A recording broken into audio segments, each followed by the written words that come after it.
Sheaf stitch is beautifully simple to do and creates a very pretty decorative effect.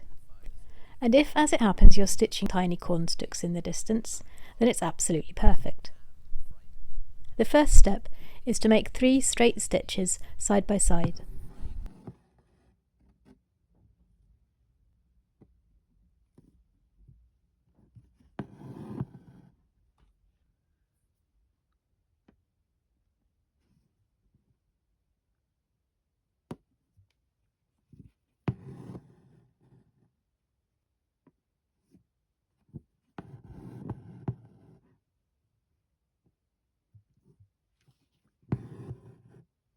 Bring the needle up halfway down the left-hand stitch and make 2 little stitches over the bundle, pulling the thread gently to create the sheaf effect.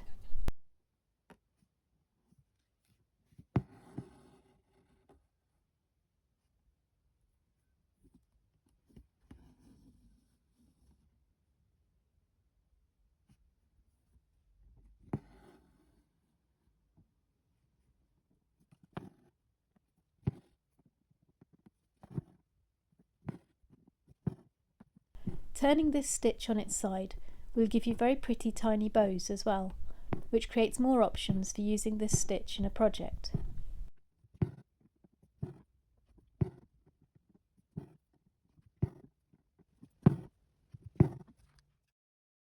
That's all for now. Thank you for watching. Let me know if you have any questions and I'll get back to you. If you'd like to see more stitch tutorials, I have a playlist here. Please give this video a like and subscribe to get notified about my new tutorials and projects. Bye for now.